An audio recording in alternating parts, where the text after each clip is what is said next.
അള്ളാഹുവിന്റെ അതിമഹത്തായ അനുഗ്രഹത്താൽ ഇന്നലെ ഖുർആൻ ഒരു കുടുംബത്തെക്കുറിച്ച്, വീടിനെക്കുറിച്ച് എന്തൊക്കെ പറയുന്നു, ഒരു വീട് എന്തായിരിക്കണം, എങ്ങനെയായിരിക്കണം, അവിടെ ആരൊക്കെ ഉണ്ടാവണം എന്നതിനെക്കുറിച്ച് ഖുർആൻ നമ്മളോട് എന്തു പറയുന്നു എന്നത് നാം ഇന്നലെ ചർച്ച ചെയ്തു.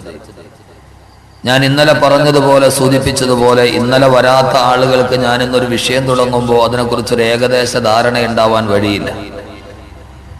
അതുകൊണ്ട് കുടുംബം നന്നാവുമ്പോഴാണ് ലോകം നന്നാവുന്നത്. കുടുംബത്തിലെ ഓരോ വ്യക്തികളും ഓരോരുത്തരായി മാറണം. അതുകൊണ്ടൊരു കുടുംബത്തിന്റെ ആണിക്കല്ലായ ഒരു കുടുംബം തുടങ്ങുന്ന ഭാര്യയും ഭർത്താവും അവരാരാവണം എന്നതാണ് നമ്മുടെ ഇന്നത്തെ വിഷയം.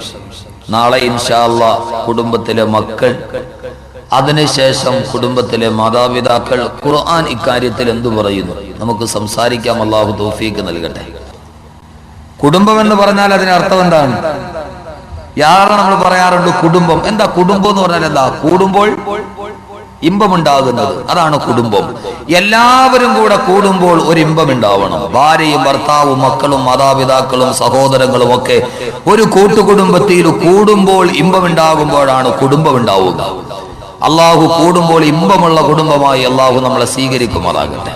നിങ്ങളുടെ എല്ലാവരെയും അനുമതിയോടെ ഞാൻ എൻ്റെ വിഷയത്തിലോട്ട് കടക്കുകയാണ്.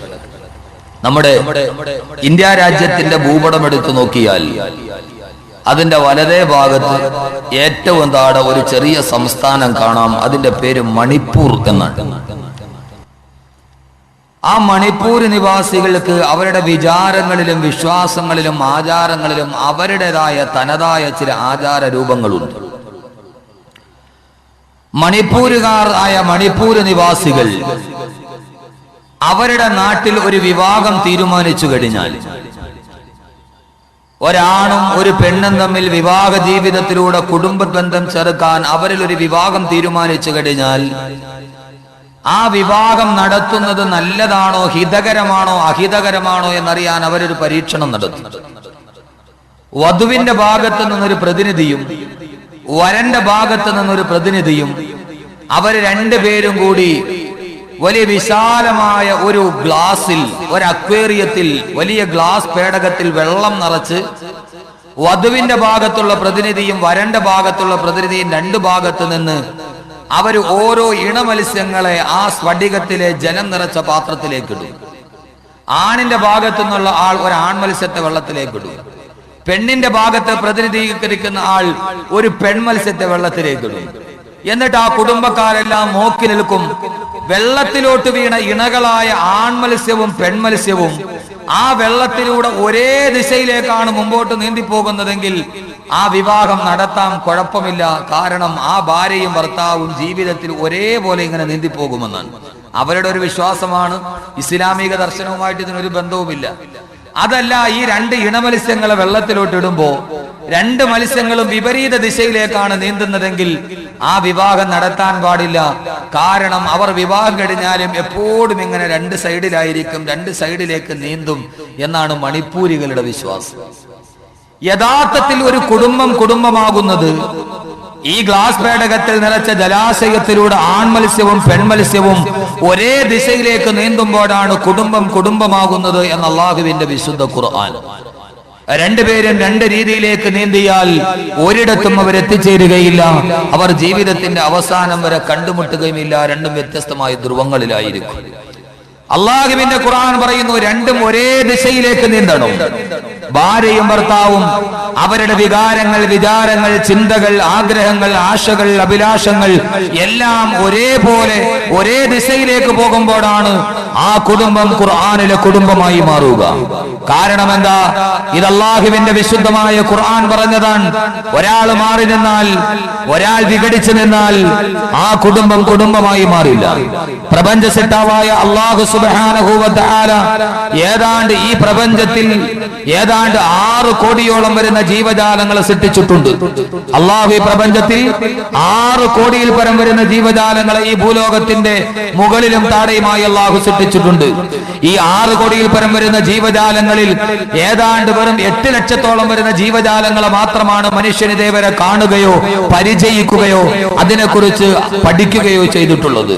ബാക്കി ഏതാണ്ട് 5,92,00,000 വരുന്ന ജീവജാലങ്ങളെ മനുഷ്യൻ ഇതേവരെ കാണുകയോ പഠിക്കുകയോ പറയുകയോ പരിചയിക്കുകയോ അടുത്തറിയുകയോ ചെയ്തിട്ടില്ല എന്ന് അല്ലാഹുവിന്റെ വിശുദ്ധമായ ഖുർആൻ. നാം കാണാത്ത ജീവികൾ എത്രയോ കാണുന്നു ഈ ഭൂലോകത്ത്. ആകെ മനുഷ്യൻ ഇതേവരെ കണ്ടിട്ടുള്ള ജീവജാലങ്ങൾ വെറും 8 ലക്ഷത്തോളം വരുന്ന ജീവജാലങ്ങളാണ്. മനുഷ്യൻ കാണാത്തതാണ് ഏറെ, കണ്ടതിനേക്കാളേറെ നാം കാണാത്തതാണ് ഈ ഭൂലോകത്ത്. 5,82,00,000 വരുന്ന ജീവജാലങ്ങളെ മനുഷ്യന് ഇതേവരെ കണ്ടിട്ട് പോലുമില്ല. നാം അറിയാത്തതുണ്ടെങ്കിലും നാം അറിഞ്ഞതുണ്ടെങ്കിലും എന്റെ പ്രിയപ്പെട്ട സഹോദരങ്ങളെ, അല്ലാഹുവിന്റെ വിശുദ്ധമായ ഖുർആൻ പറയുന്ന ഭൂലോകത്തിൽ ഇതേവരെ കണ്ടുപിടിക്കപ്പെട്ട 6 കോടിയിൽ പരം വരുന്ന ജീവജാലങ്ങളെ മുഴുവനും അല്ലാഹു അവയെല്ലാം സൃഷ്ടിച്ചിരിക്കുന്നത് ഇണകളായിട്ടാണ്. ഒറ്റയ്ക്ക് അല്ലാഹു ആരെയും സൃഷ്ടിച്ചിട്ടില്ല. നമ്മൾ ആ ജീവജാലങ്ങളെ കാണട്ടെ കാണാതിരിക്കട്ടെ, ലോകത്ത് കാണുന്ന എല്ലാ ജീവജാലങ്ങളെയും ഭീമാകാരന്മാരായ തിമിംഗലമടക്കമുള്ള ഈ ഭൂമിയിലൂടെ ചാലിട്ട് പോകുമ്പോൾ നമ്മുടെ കണ്ണുകൾക്ക് കാണാൻ കഴിയാത്ത കൊച്ചുറുമ്പുകളടക്കമുള്ള വേണ്ട ഏകകോശ ജീവിയായ അമീബയടക്കമുള്ള ലോകത്തുള്ള കോടാനുകോടി ജീവജാലങ്ങളിൽ ആ ജീവജാലങ്ങളെ മുഴുവനും അല്ലാഹു ഇണകളായിട്ടാണ് സൃഷ്ടിച്ചതെന്ന് പറയുന്നത് ഞാനല്ല, അല്ലാഹുവിന്റെ വിശുദ്ധമായ ഖുർആൻ തന്നെ പറയുന്നത് കേൾക്കുക. സുബ്ഹാനല്ലദീ ഖലഖൽ അസ്വാദ കുല്ലഹാ. അല്ലാഹുവിന്റെ വിശുദ്ധമായ ഖുർആൻ പറയുകയാണ്, സുബ്ഹാനല്ലദീ ഖലഖൽ അസ്വാദ കുല്ലഹാ മിമ്മാ തുംബിതുൽ അർളു വമിൻ അൻഫുസിഹിം വമിമ്മാ ലാ യഅലമൂൻ. അല്ലാഹു പറയുകയാണ്, സുബ്ഹാനല്ലദീ, അല്ലാഹു എത്രയോ പരിശുദ്ധനാണ്, അവൻ എത്രയോ മഹോന്നതനാണ്, അവന്റെ സ്തുതികീർത്തനങ്ങൾ എത്രയോ വാഴ്ത്തപ്പെടേണ്ടതാണ്. അല്ലാഹു എത്ര മഹോന്നതനാണെന്നറിയുമോ? എന്തുകൊണ്ടാണ് അല്ലാഹുവിന്റെ മഹത്വത്തെ നാം പ്രഘോഷണം ചെയ്യുക? അല്ലാഹു ആരെന്നറിയുമോ? അല്ലദീ ഖലഖൽ അസ്വാദ കുല്ലഹാ. ഈ ഭൂലോകത്തുള്ള സർവ്വ വസ്തുക്കളെയും അവൻ ഇണകളായിട്ടാണ് സൃഷ്ടിച്ചത്. അല്ലാഹുവിന്റെ വിശുദ്ധമായ ഖുർആൻ പറയുകയാണ്, ഖലഖൽ അസ്വാദ കുല്ലഹാ. എല്ലാത്തിനെയും ഇണകളായി സൃഷ്ടിച്ച അല്ലാഹു എത്രയോ പരിശുദ്ധനാണ്. എല്ലാത്തിനെയും എന്ന് പറഞ്ഞാൽ ഏതൊക്കെയാണ്? അല്ലാഹു പറയുന്ന മിമ്മാ തുംബിതുൽ അർളു, ഈ ഭൂമി ഉൽപ്പാദിപ്പിക്കുന്ന സസ്യലതാദികളെ, ഈ സസ്യങ്ങൾ പോലും ഇണകളായിട്ടാണ് അല്ലാഹു സൃഷ്ടിച്ചത്. ഒരാണും ഒരു പെണ്ണുമായിട്ടാണ് അല്ലാഹു സൃഷ്ടിച്ചത്. ഈ സസ്യങ്ങളെ മാത്രമല്ല, അല്ലാഹു പറയുന്ന മനുഷ്യ നിന്നെ തന്നെയും വമിൻ അൻഫുസിഹിം, ഓ മനുഷ്യ നിന്നെ തന്നെയും ആണും പെണ്ണുമായി ഇണകളായി സൃഷ്ടിച്ച അല്ലാഹു എത്രയോ പരിശുദ്ധനാണ്. തീർന്നില്ല, അല്ലാഹു പറയുന്നു, നീ കാണുന്ന സസ്യങ്ങൾ മാത്രമല്ല, ഈ ഭൂലോകത്ത് ജീവിക്കുന്ന മനുഷ്യ നീ മാത്രമല്ല, വമിമ്മാ ലാ യഅലമൂൻ, ഇതേവരെ നീ അറിയാത്ത, ഇതേവരെ നിന്റെ കണ്ണുകളിൽ നിന്ന് പതിച്ചിട്ടില്ലാത്ത എത്രയോ ജീവജാലങ്ങൾ ഈ ഭൂലോകത്തുണ്ട്. അല്ലാഹു പറയുന്നു, സസ്യവും മനുഷ്യ നീ മാത്രമല്ല ഭൂലോകത്ത്, നീ അറിയാത്ത, നീ കാണാത്ത, നിന്റെ കണ്ണുകൾക്ക് കാണാൻ കഴിയാത്ത, നിന്റെ ദിട്ടുകൾക്ക് ഗോചരമല്ലാത്ത എത്രയോ സസ്യലതാദികൾ, എത്രയോ സസ്യലതാദികൾ.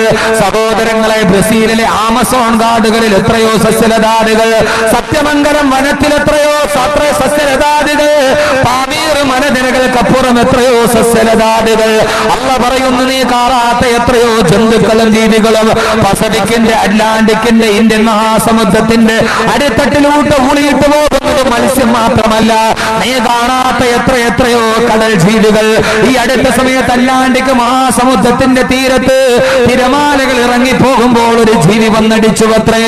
അതിന്റെ മുഖം കുതിരയുടെ മുഖമാണ്, അതിന്റെ ഉടലാണെങ്കിലോ പന്നിയുടെ ഉടലാണ്. ഇതേവരെ ശാസ്ത്രം അങ്ങനെ ഒരു ജീവിയെ കണ്ടിട്ടില്ല. അറ്റ്ലാന്റിക് മഹാസമുദ്രത്തിന്റെ തീരത്തടിഞ്ഞ ഒരു ജീവിയുടെ കഥയാണിത്. അല്ലാഹു പറയുന്നു, കുതിരയുടെ ഉടലുള്ളതാകട്ടെ, കുതിരയുടെ ശിരസുള്ളതാകട്ടെ, പന്നിയുടെ ഉടലുള്ളതാകട്ടെ, വമിമ്മാ ലാ യഅലമൂൻ, നീ അറിയാത്ത എത്രയോ ജീവജാലങ്ങൾ. മഴക്കാലമാകുമ്പോ നമ്മുടെ വീട്ടിൽ വരുന്ന ചെറിയ ചെറിയ കൊച്ചു കൊച്ചു പുൽച്ചാടികളെ കാണുമ്പോ എത്രയെത്രയോ വൈവിധ്യങ്ങളാണതിന്. നാം ഇതേവരെ കണ്ടിട്ടില്ലാത്ത പുൽച്ചെടികളെ ഇലകളുടെ അടിയിൽ പറ്റിപ്പിടിച്ചത് കാണുമ്പോ അല്ലാഹുവിന്റെ ഖുർആൻ ലോകത്തിലെ കുടുംബത്തിന്റെ ഏറ്റവും വലിയ ആവാസ വ്യവസ്ഥയുടെ അടിത്തറ പറയുകയാണ്. എല്ലാത്തിനെയും ഞാൻ സൃഷ്ടിച്ചത് വമിൻ കുല്ലി ഷൈഇൻ ഖലഖനാ സൗജൈൻ,